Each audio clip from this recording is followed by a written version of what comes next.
Corrientes alternas. Hace algún tiempo les mostré una forma de generar energía eléctrica utilizando un limón. Cuando se hace eso se obtiene lo que se llama corriente continua. El otro día les mostré otra posibilidad. Para ello había que utilizar una simple espira de alambre y un imán. Cuando se genera energía de este modo, la corriente va atrás y adelante o arriba y abajo y recibe el nombre de corriente alterna. Y esta es la forma en que se genera casi toda la energía eléctrica. La mejor manera no es moviendo la espira atrás y adelante, sino haciéndola girar uniformemente de este modo en el campo magnético. Esta es la forma en que se genera prácticamente toda la energía eléctrica. Pero claro, generar energía de esa forma requiere energía para hacer girar la espira contra las fuerzas magnéticas y producir la corriente.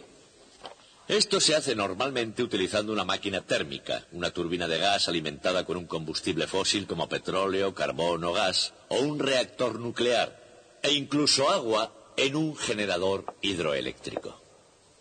Y yo quiero enseñarles a construir uno de esos por si alguna vez se quedan en una isla desierta sin recursos y tienen que reconstruir la civilización desde el principio. He construido uno muy sencillo para ustedes. Esta rueda de paletas gira de esta forma cuando el agua corre por ella.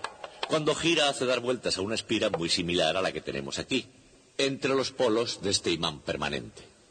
La producción eléctrica del generador llega al osciloscopio, que es un dispositivo que indica el voltaje. Mientras la señal en el osciloscopio haga su recorrido horizontalmente, no sucede nada. Pero cuando comencemos a generar energía, subirá y bajará de esta forma. Es decir, que cuando la vean oscilar sabrán que estamos generando electricidad y todo lo que tengo que hacer para generarla es hacer correr el agua. Muy bien, de todas formas, los de las primeras filas que saquen los paraguas.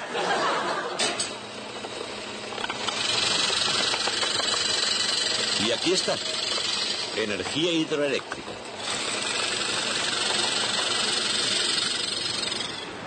Energía eléctrica. Ningún mortal la creó, pero hace 100 años un hombre pudo prever su enorme potencial. De niño había leído sobre las cataratas del Niágara y soñó con una rueda impulsada por esas cascadas. Finalmente, su sueño tomó la forma de una vasta red de fuerza eléctrica y giró como una dinamo impulsando la moderna era industrial. Su nombre era Nikola Tesla, y su visión, una teoría y una práctica que pudieron finalmente utilizar la fuerza del Niágara, estaba basada en el principio de la corriente alterna. La corriente alterna, AC, es una corriente oscilante. La produce un voltaje que sube y que cae, positiva y negativa, como una onda senoidal.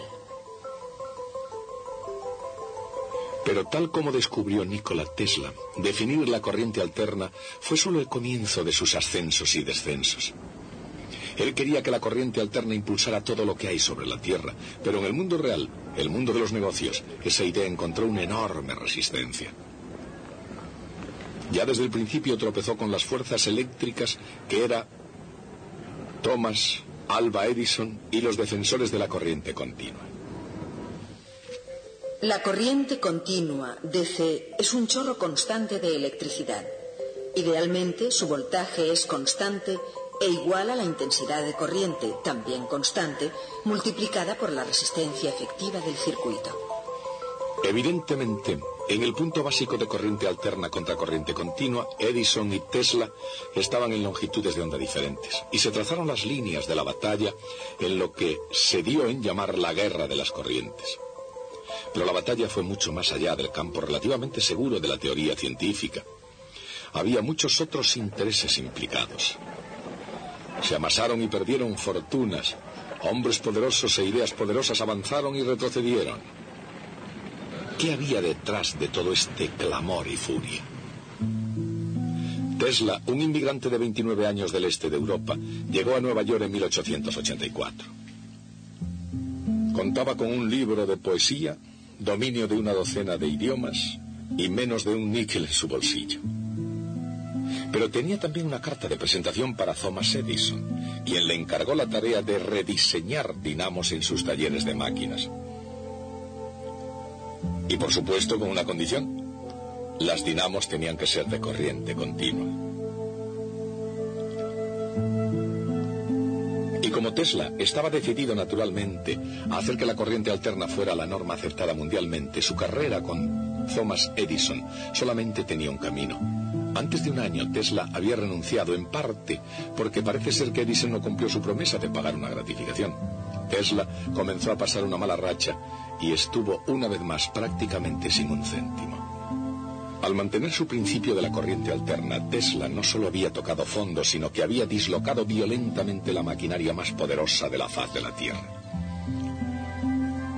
A la hora de sacar partido a la electricidad, nadie en el mundo podía compararse con Thomas Alva Edison. Se le considera el cerebro de la era de la electricidad.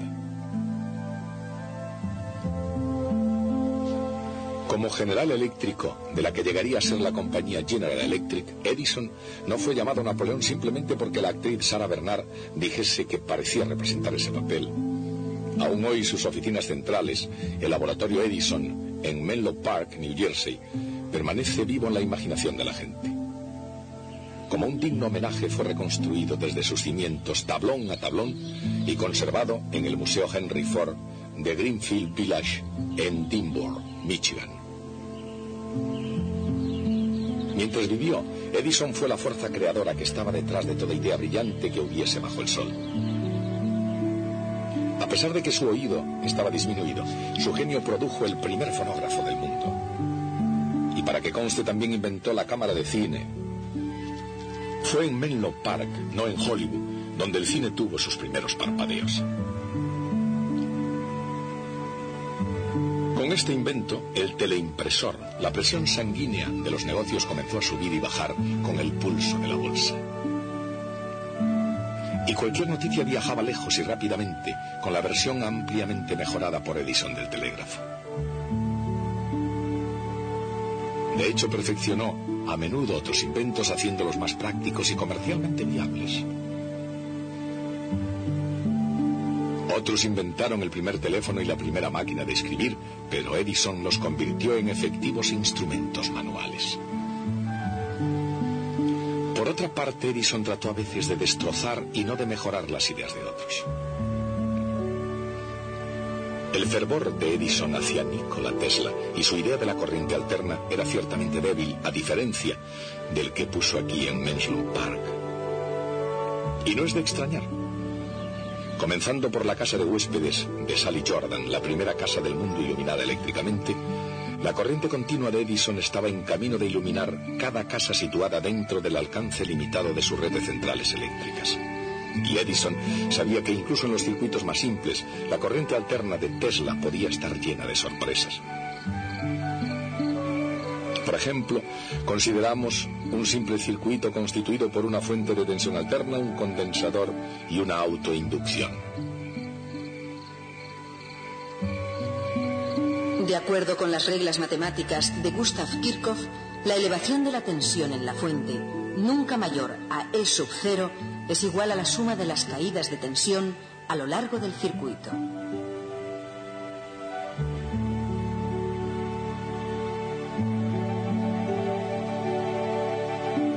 El resultado es una ecuación diferencial que se puede escribir en términos de la carga Q en el condensador.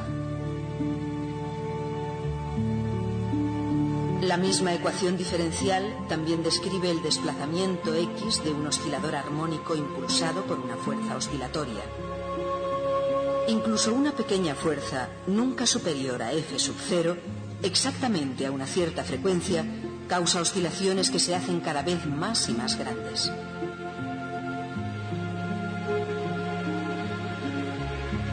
Y esto se añade al fenómeno de la resonancia, lo que significa que en un circuito de corriente alterna, incluso una pequeña oscilación de la tensión puede causar que circule una asombrosa cantidad de carga eléctrica.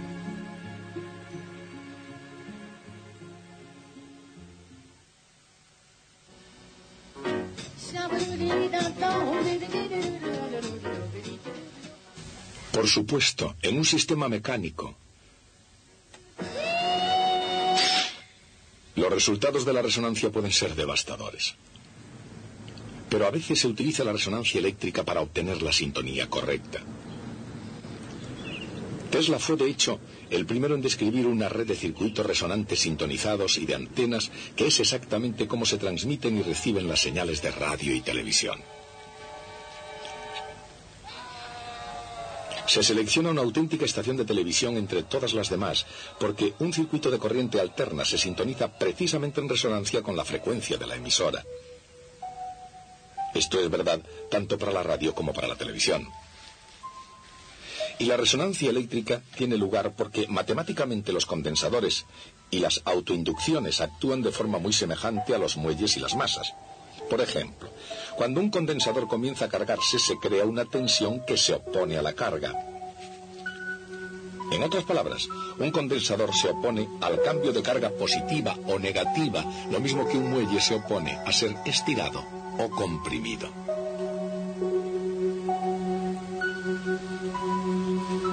Dicho de otro modo, cuando se aplica una tensión a una autoinducción, pasa un cierto tiempo antes de que la corriente se ponga en movimiento. Y necesita un cierto tiempo antes de pararse de nuevo, de modo que una autoinducción se opone al cambio en la corriente de la misma manera que la masa inerte en el muelle se opone al cambio en la velocidad.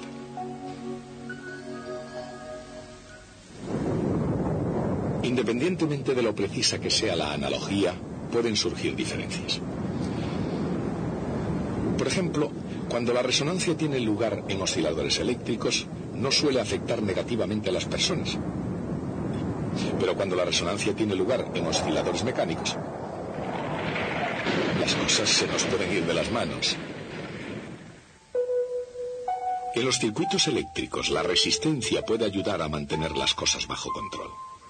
Por ejemplo, consideremos un condensador y una resistencia en un circuito de corriente alterna. Si la frecuencia es suficientemente baja, la carga de tensión del condensador puede ir al paso de la tensión oscilante aplicada.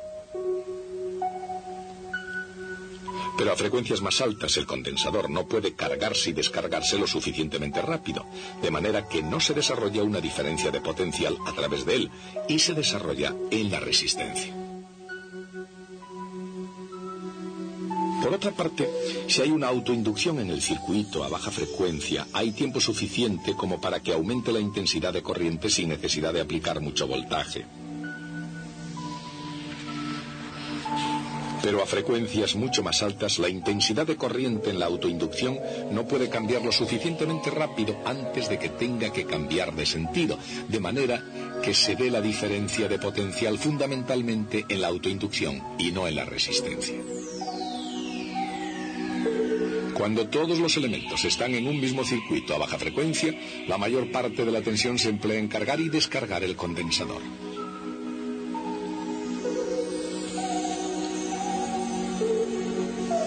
A una frecuencia más alta, la mayor parte de la tensión se emplea en tratar de cambiar la corriente en la autoinducción.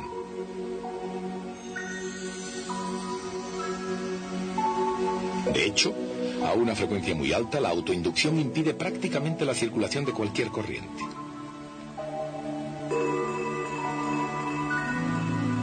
Pero si la frecuencia es la correcta, dicho de otro modo, a la frecuencia de resonancia, circulan corrientes muy grandes. El condensador se carga y descarga, la intensidad de la corriente aumenta y se invierte en la autoinducción. Y la resistencia disipa suficiente energía como para mantener las oscilaciones bajo control. Por supuesto, Edison y compañía todavía tenían el negocio de la electricidad bajo control, y para mantener ese control pusieron una enorme resistencia al poder cada vez mayor de la corriente alterna.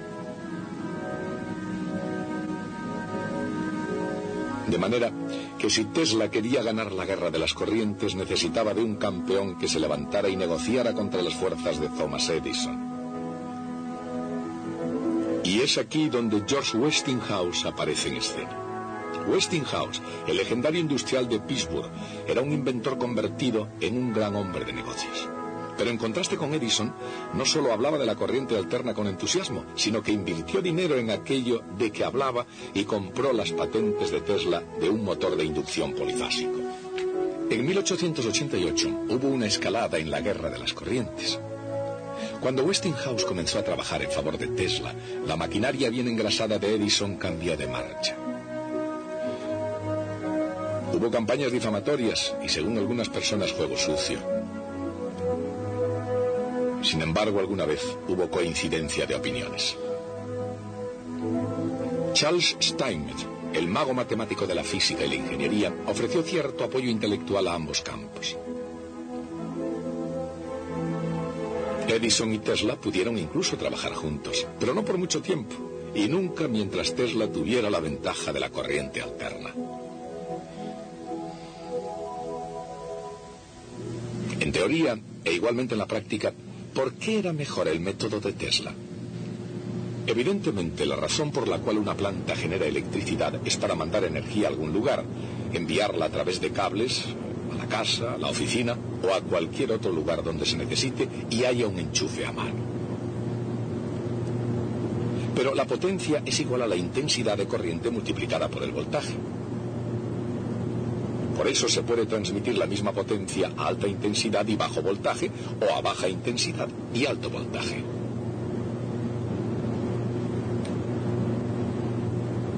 ¿Cuál es mejor? Recuerden, los cables tienen una cierta resistencia y cuanto mayor es la distancia, más grande será la resistencia, porque la resistencia de un cable es proporcional a su longitud. Y por supuesto, al pasar corriente a través de una resistencia se genera calor, que es igual a la intensidad de corriente al cuadrado multiplicada por la resistencia. Este es calor perdido. Para la compañía eléctrica y para el consumidor, significa que una cierta cantidad de energía no estará disponible en el otro extremo.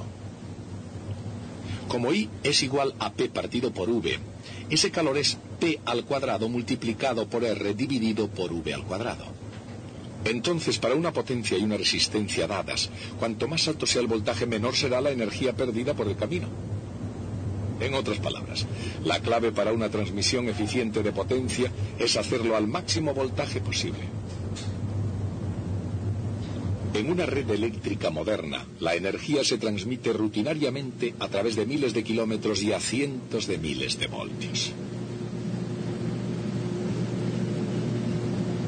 Pero al margen de cómo se use, el receptor quiere que todos esos vatios lleguen a un voltaje seguro y manejable. Y eso solamente es posible si la energía eléctrica se puede transformar a alta tensión, necesaria para hacer el largo viaje hasta el consumidor, y volver a transformarse a baja tensión para ser utilizada al final de la línea.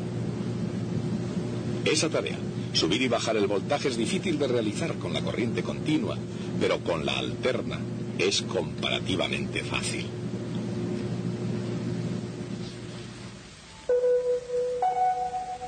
Si la corriente alterna pasa a través de una espira o una bobina, produce un flujo magnético que cambia constantemente.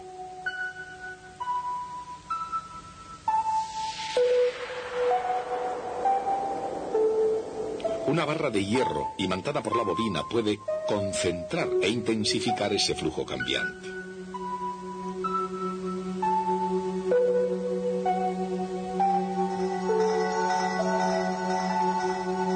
De hecho, un aro de hierro puede contener el flujo en su totalidad. Y si se enrolla un circuito secundario alrededor del aro, cuando el flujo variable pasa a través de él, se induce un voltaje en el secundario. Ese voltaje es proporcional al número de vueltas alrededor del hierro.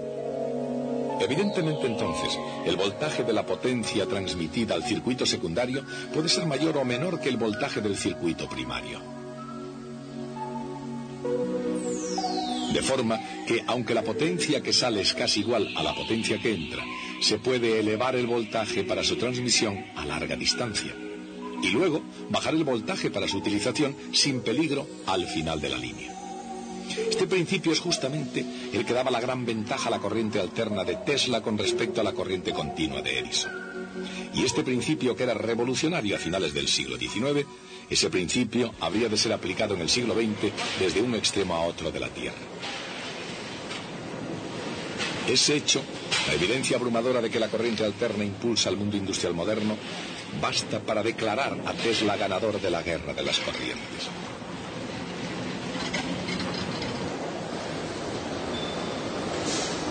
Por otra parte, en guerras e historias como esta siempre hay dos aspectos.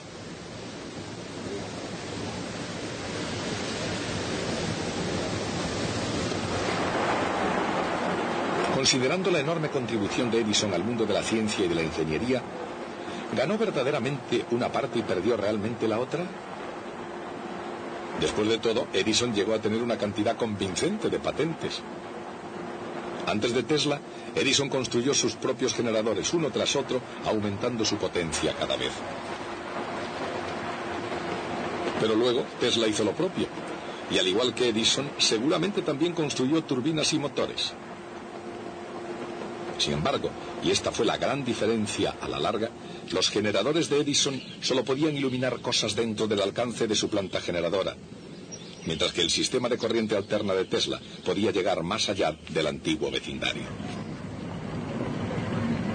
La corriente alterna, como una red de líneas cada vez más extendidas, pudo llegar de costa a costa y a cualquier punto intermedio. No obstante, Thomas Edison tenía un lugar seguro en la historia. Y en Menlo Park, New Jersey, su mente estaba aún tan viva como su cámara de cine. Como inventor y electricista norteamericano, nadie desde Benjamin Franklin había llegado tan lejos como Thomas Edison. Pero a su manera, Nikola Tesla llegaría aún más lejos. Mucho antes de que se hiciese en realidad, Tesla había imaginado unos tubos de vacío revestidos de fósforo y unos tubos de vidrio llenos de gas, las luces fluorescentes y las de neón. Y años antes de que apareciesen los hermanos Wright, Tesla aseguró que para que la aviación llegara a despegar sería necesario utilizar un metal casi desconocido entonces llamado aluminio.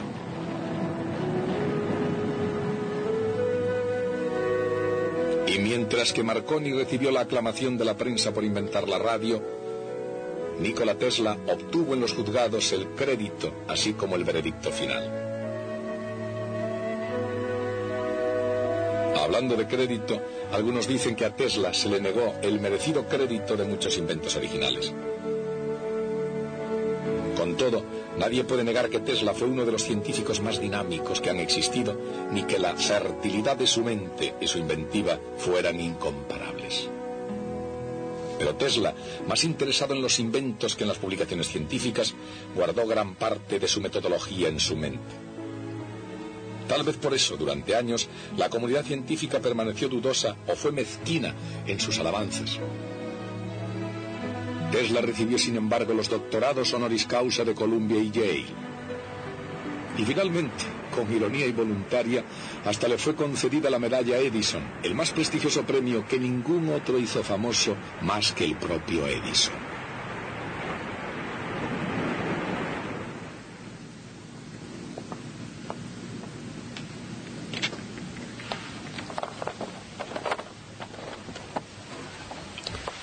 A través de la historia que hemos ido desgranando, ha habido siempre ciertas personas a quienes podríamos identificar como los santos de la ciencia. Eran hombres que se sentían impulsados hacia la ciencia como las mariposas nocturnas hacia la luz. Aquí incluiríamos a Kepler, Newton, Faraday y, como no, a Albert Einstein. Algunos de ellos sacaron bastante provecho y, de hecho, unos pocos se hicieron muy ricos, pero sin duda no fue el dinero lo que les empujó a hacer lo que hicieron. Pero naturalmente siempre ha habido un tipo diferente de genios.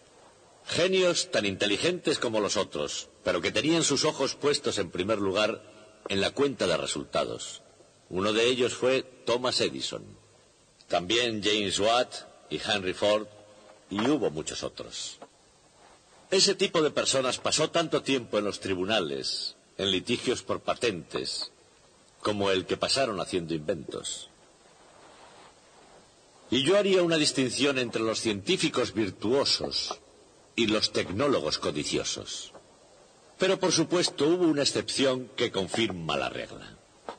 Nunca me ha gustado esta expresión, la excepción que confirma la regla. Debe provenir de un arcaico significado de la palabra confirmar, poner a prueba. La excepción que pone a prueba la regla, y si en verdad hay una excepción, se trata de una regla equivocada.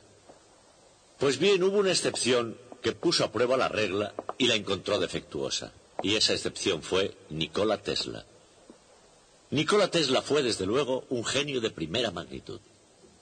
Si Michael Faraday pudo concebir el espacio lleno de líneas de fuerza constante, Nikola Tesla, por su parte, pudo concebir generadores y motores multifásicos, todos conectados con circuitos eléctricos complejos, que cuando fueron fabricados todos funcionaron perfectamente, tal como los había imaginado. Una y otra vez, Tesla hizo fortuna y la dilapidó. Pero rehusaba trabajos fáciles con buenos sueldos, que le hubieran valido para dedicarse solo a pensar y a inventar. Se puede decir que Tesla, como Da Vinci antes que él, fue un verdadero santo de la ingeniería. Murió casi olvidado y casi sin un céntimo en la ciudad de Nueva York. Pero fue Nikola Tesla, al menos tanto como Thomas Edison, quien forjó la naturaleza del mundo en el que vivimos hoy. Hasta el próximo día.